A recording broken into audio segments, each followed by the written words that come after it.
Hi, everyone. Thank you for joining our Facebook Live today. My name is Amrita Chauhan, IDP Onshore Australasia Destination Manager. And today we will talk about recent PSW changes. Oh my God, those are the big ones. So our Immigration Department and government has announced some of the eligible courses which will be eligible for extra post-study work rights, work visa. And we will dive deep into that information, what these courses are all about, who are eligible for these extra post-study work visa. And there were latest changes on work rights for students as well, international students, and we will be covering that information. So today with me, I have my experts, Summer Fang, our Assistant Destination Manager from IDP Regional Melbourne team. She will be helping us to understand more on the PSW eligible streams, what are those popular courses, and we have got our Destination Migration Manager expert, Alice Guan, who will cover all the latest updates on PSW and work rights as well. So let's get into the session, guys. Hi, Alice and Summer. Thank you for joining me today on the live session. Maybe I'll just go to Alice first. Alice, Yeah. starting with the work rights topic, we will get into the PSW later. Starting with the work rights, what are the latest changes related to international students on their work rights? Well, during the COVID, every student can work unlimited, that we all know. But from this July, the work restriction is back again. So the new cap for international student hold a student visa will limit to 48 hours per fortnight.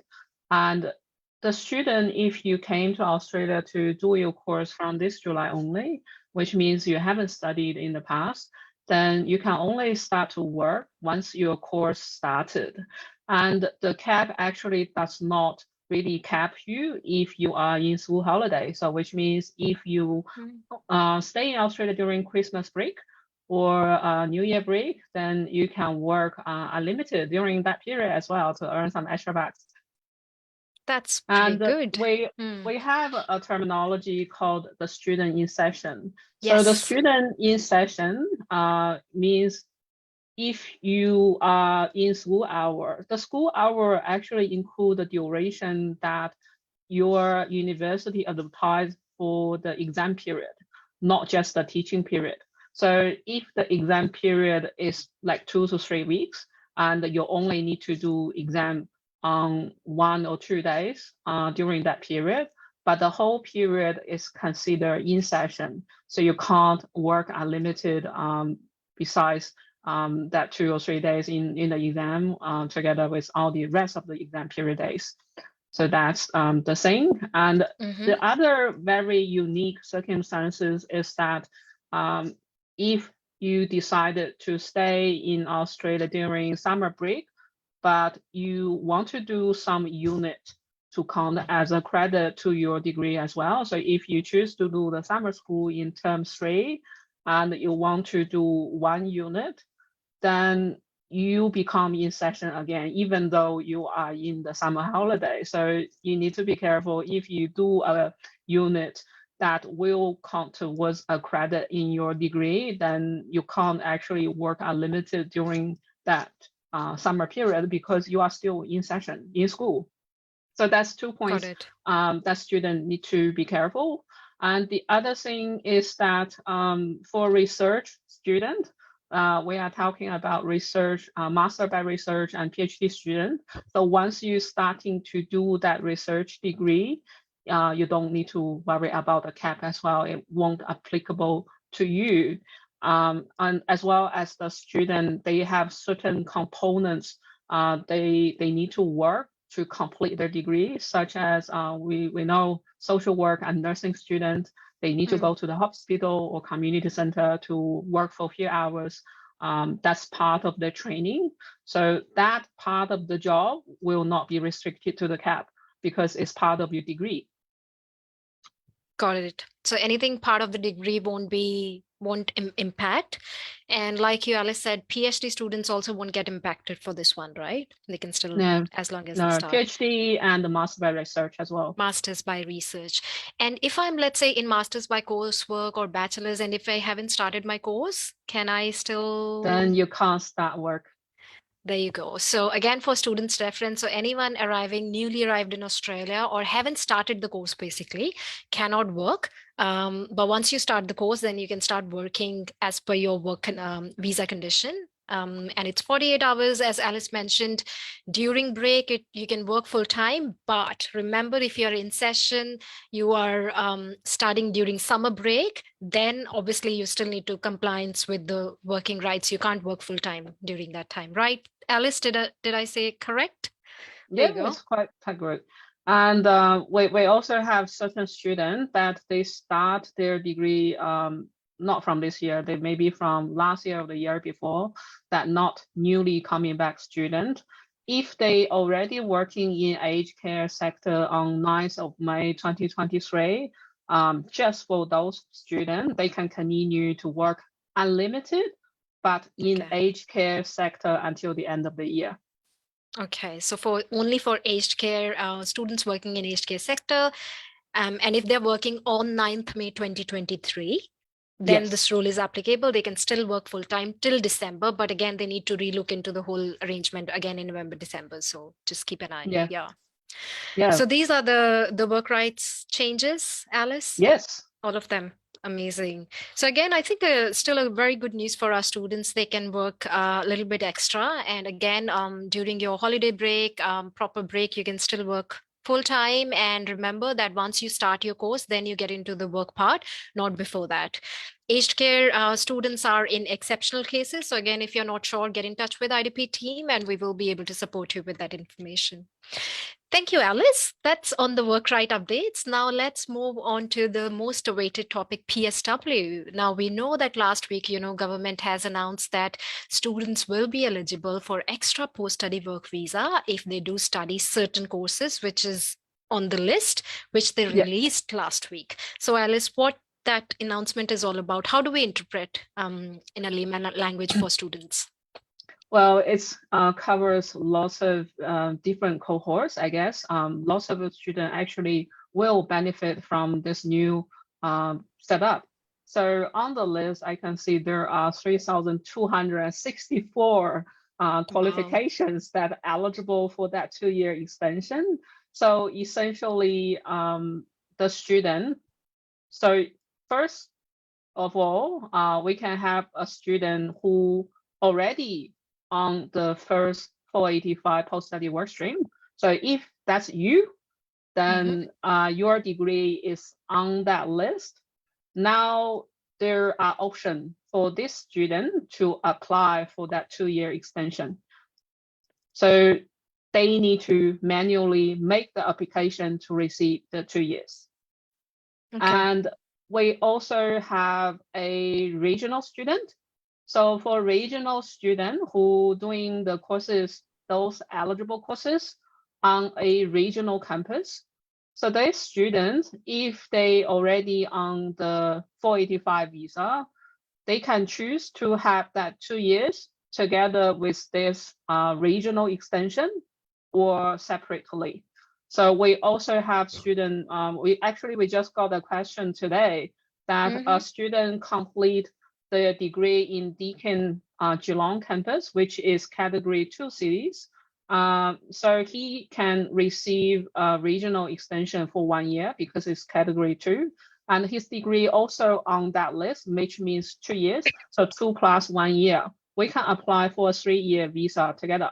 But the student told me that he wants to relocate next week to Melbourne.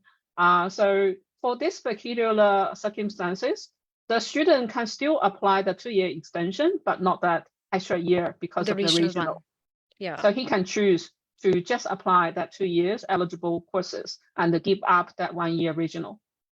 Okay, but if the students tend to stay back to regional, then can have the 3 latest years. 3 years plus the two Yes. years already he has currently, right? So 5 years in total? So he currently already have 2 years, and we're gonna Correct. apply for a 3 year. So that will be Correct. 5 years. Got it. Okay. So this is for the existing students if they're holding PSW right now, and if luckily their course is on the list, then they can Yes. quickly check, get in touch with IDP for your eligibility, and IDP migration team can support you with further extension. Okay. Yes. So that's one And case category. Yeah. for the other category is it's cover lots of students that they haven't completed a degree yet. So if they Right. haven't completed the degree yet, which means obviously they haven't applied for 85. So for those students, if by the end of their degree, their course is still on that list, then they can apply the first 485 and the post-study work stream. For bachelor's, they will receive 4 years, and master, they will receive 5 years straight away. And for our PhD, they will receive 6 years. Amazing. And if they're in PhD, right? So anyone currently studying, like you said, Alice, that if the course stays and if the course is still there and stays till by the time they get graduate, anyone under bachelor's most likely will have 4 years of PSW, master's 5 years, and PhD 6 years plus. Yeah. Okay. That's And amazing we news. also have more complicated, Okay. the student Tell who us. affected by COVID. Right. They may have applied replacement visa because they were trapped offshore while they holding the 485. They didn't get time to use it. Right. So So if they already applied replacement visa and have it granted, they also have the option to apply for it again for the regional, not for the regional, for the eligible course, the 2-year extension, if the course okay. is on the list. If the course is on the list, right? So students who got impacted during COVID, they were on replacement visa. There is a possibility as long as the course is there. And Yes. they have to do the application separately for this one, right? It's no automatic, Yes. it'll be manual. They need to do separate. Right. Okay. So for the separate application, there is no department do not charge any fees. So that's the good news for them. But for regional student, if they want to get the 3 years altogether, together with the 2-year extension plus that 1 year regional 1 year? or 2-year regional, they will need to pay for the regional application fees for the Department of Home Affairs. Right. So regional one might be a little exceptional. So again, check the pricing and eligibility with IDP team if you are confused, because it's great news, but the process can be complicated. Like Alice mentioned, there are close to 4,000 courses on the list.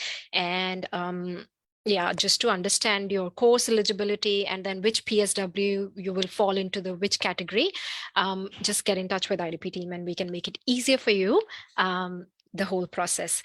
Alice, any other category? So currently student we covered, currently studying will most likely will be eligible if the course is there. Yeah. And you said students who got stuck during COVID will still have a chance, and existing students also most likely will be eligible if the course is on the list. Yes. Any other category? Any other? Then they won't be under the post-study workstream. We will move on to the graduate workstream, the changes. So the graduate workstream, from this July, it will go back to the pre-COVID setting, which means anyone want to apply under this stream, they need to have studied the course closely related to an occupation on the medium and long-term list. And they must apply for a skills assessment before they apply for the visa. And sometimes the skills assessment can be a little bit complicated. So if the student not sure, feel free to contact us. Amazing. Thank you so much, Alice. So with this graduate temporary visa, most likely we have seen that higher education students usually go for PSW. This one is mainly for students who are studying in vocational courses, right? Yes. And the duration of this visa is still 2 years?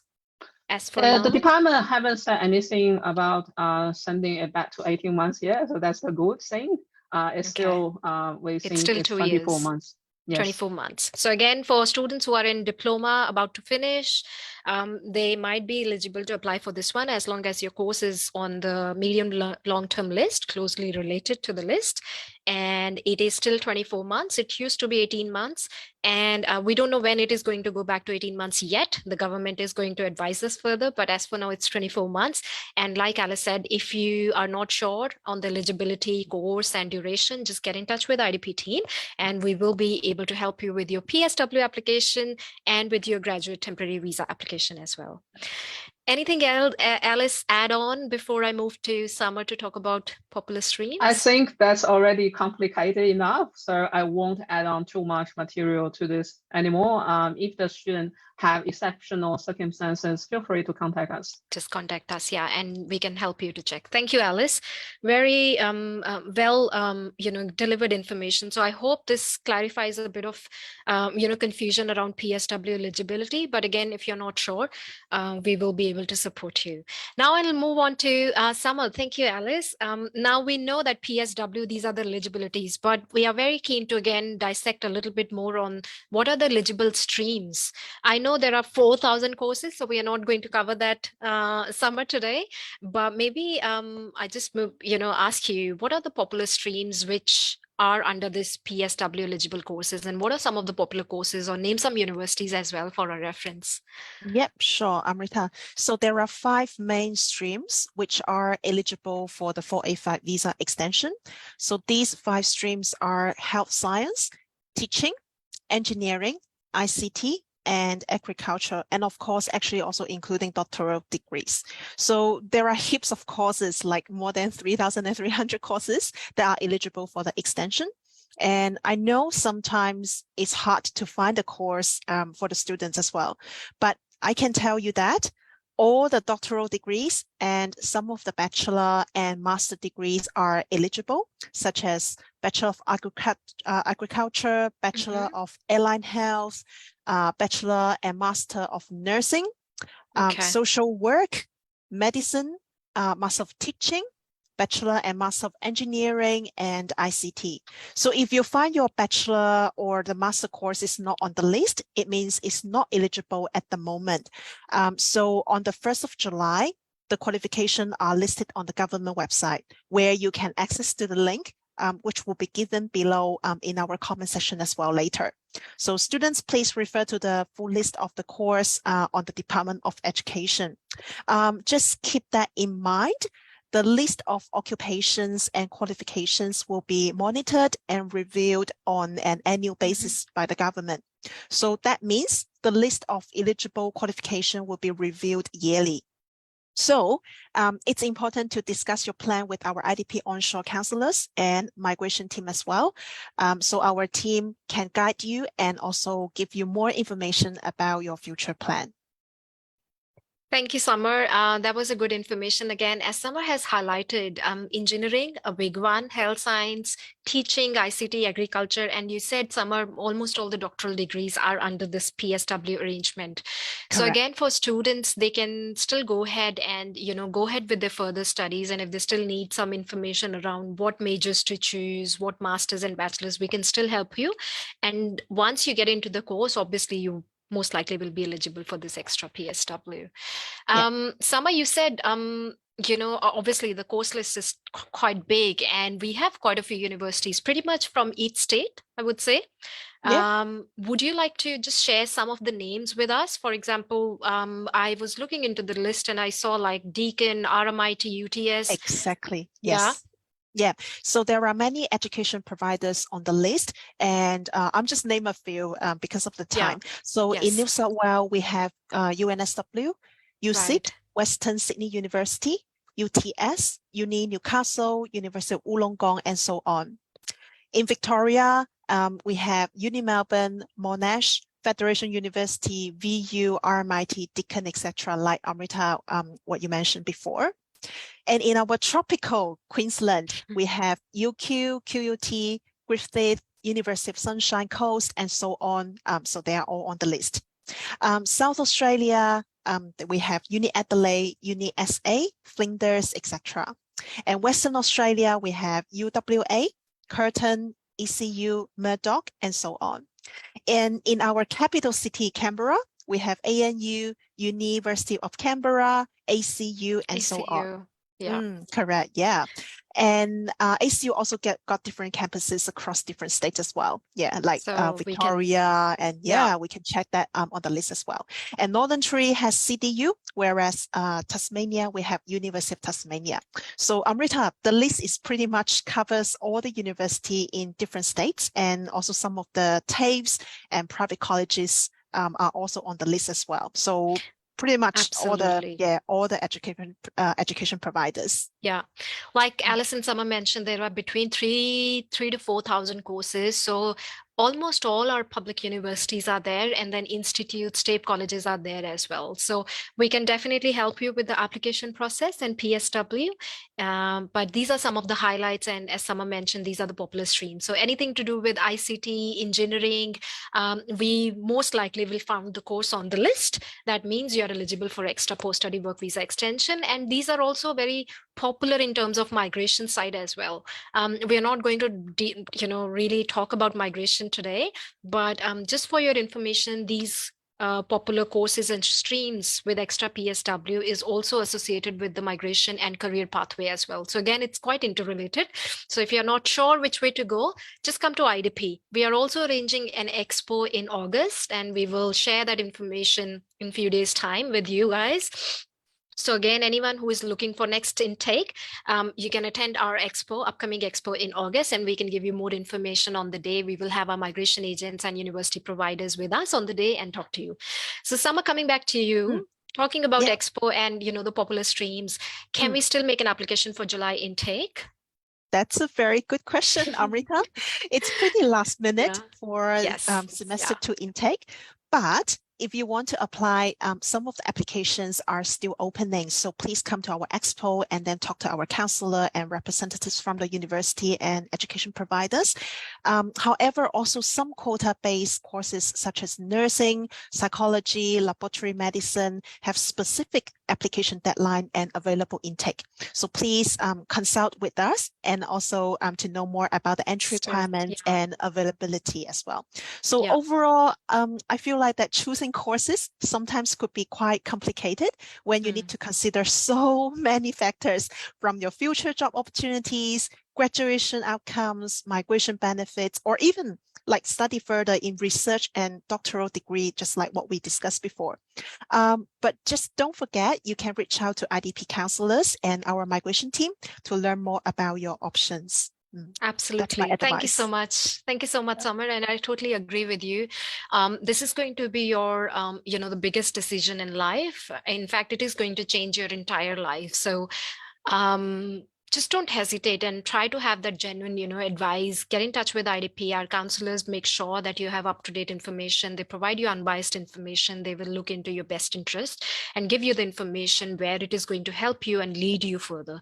So before you even take a final decision, make sure that you have done your research, homework, checked all the visa conditions, talked about the career pathway, and then go ahead with the application. And if it's overwhelming, come to IDP, and that's the reason we are here for, to support you with your application throughout, and then also with your post-study work visa and rest of the visas. Thank you, Summer. Now, before I wrap up this session, there is this question that has come from our Facebook Live while we are talking. Student has asked, maybe I'll check with Alice, can someone without a listed degree on the list of degrees get the extension? Alice? Without a listed degree. Without the list of the degree, they won't be able to apply for the extension under 485, but they may be able to apply for the extension on 408 on certain conditions. So talk to us. Find a migration agent in IDP office. Amazing. Thank you, Alice. So hopefully that helps. If your course is not on the list, you might not be eligible straight away for PSW, but Alice said that there is an option of alternative visa, which you might be eligible against. They probably need to check your documentation. So get in touch with IDP onshore team. Our link is given in the comment section on how to book an appointment, and one of our migration agent can support you with the information. Yeah, so just add on to that point that if your qualification is not on that list, it's not at the end of the road. You're not eligible for the extended, but you're still eligible for the standard one. The 485 for standard duration, bachelor's giving 2 years, master's 3 years. So you still have the access to the 485, True. but just not the extension.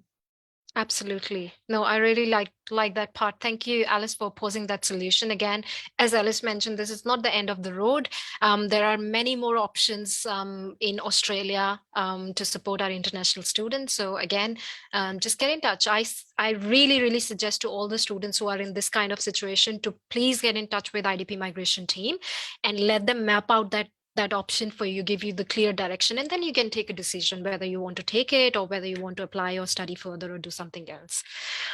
All right. Thank you, Alice and Summer. Lastly, as Summer mentioned, our applications are still open for July intake. So make sure you straight away get in touch with IDP team and we can look into your eligibility and also give you more advice on PSW. Lastly, don't forget to hit our like, share, and comment button.